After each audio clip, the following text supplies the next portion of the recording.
देखिए, राजस्थान में एक बार बीजेपी एक बार कांग्रेस, और विधानसभाओं में भी जब चुनाव होता है तो लोगों के पास विकल्प नहीं होता।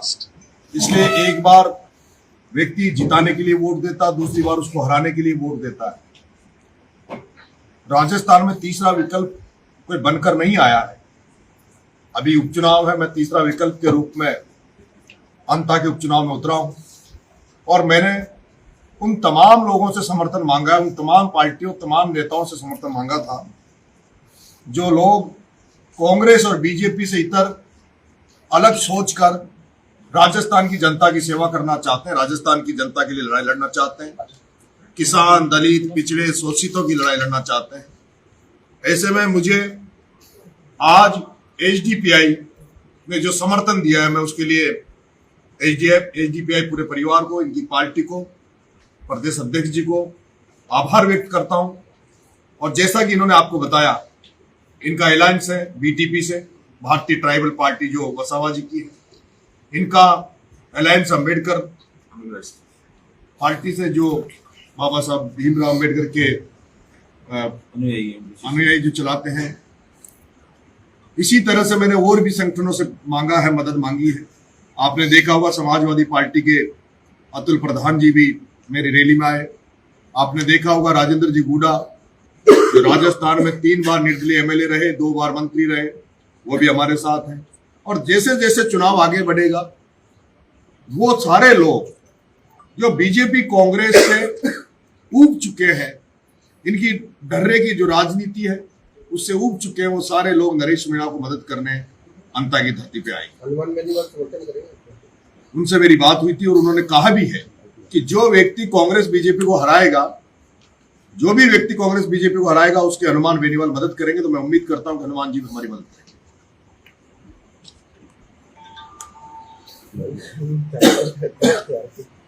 और कोई सवाल? आप ये चुनाव नंगे पांव भी?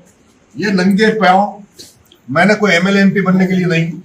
ये जो धन्ना सेठ यहाँ बैठे हैं हाड़ौती पे, जो लोग जनसेवा, जिनको हम जनसेवा के नाम से वोट देते हैं, हम सोचते हैं कि जनसेवक बनेंगे, जनता की सेवा करेंगे, लेकिन मैं हाड़ौती में देख रहा हूं कि जितने भी यहाँ पर राजनेता है वो व्यापारीकरण की राजनीति करते हैं, वो लोग भूमाफिया है, वो लोग प्रॉपर्टी डीलिंग का काम करते हैं, जिनसे जनता अपेक्षा करती है। मैंने देखा है हाड़ौती में कि जनता के नेता नहीं है, वो केवल कुछ सीमित लोगों के एक ग्रुप बना रखा है, जो लोग भूमाफिया हैं, जो लोग शराब का कारोबार करते हैं, जो ठेकेदारी का करते हैं, उन्हीं लोगों तक आज राजनीति सीमित हो गई है।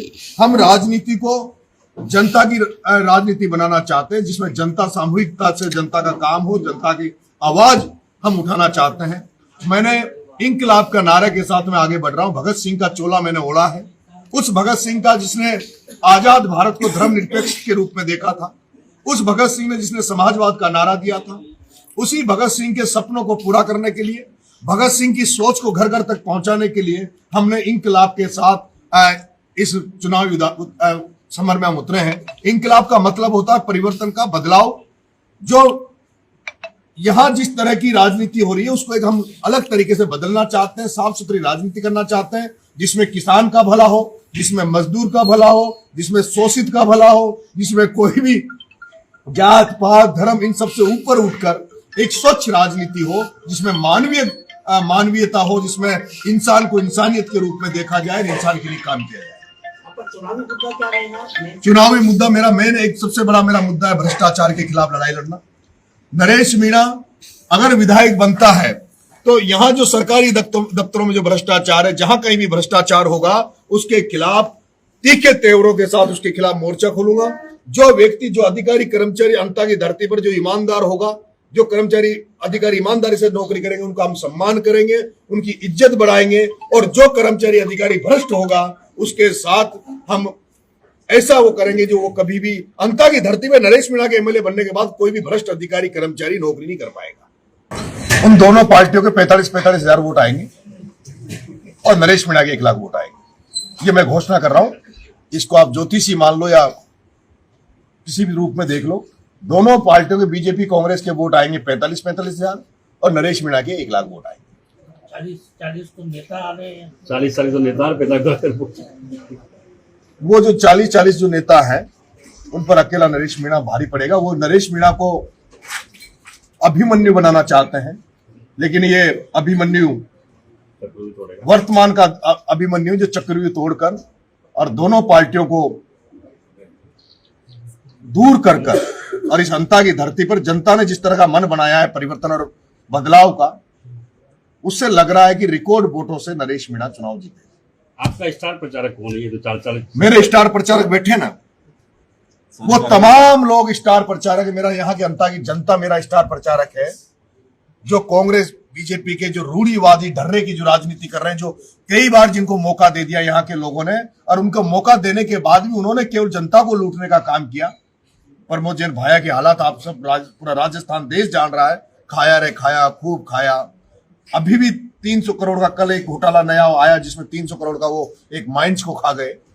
आए दिन अभी तक जो राजनीति हो रही है, लोगों को मरवाने की राजनीति होती है, लोगों की हत्याएं करवाने की राजनीति होती है, गुंडा राज स्थापित है 12 में। जो लोग जिनकी दम पर चुनाव जीतते हैं उनका सबसे ज्यादा शोषण किया जाता है। और मैंने कहा ना कि राजनीति का व्यापारीकरण कर दिया, राजनीति का व्यापारीकरण कर दिया। उस व्यापारीकरण की सोच के लोगों को हटाकर और ऐसी सोच स्थापित करना चाहते हैं जिसमें आम जन का भलाई का काम हो।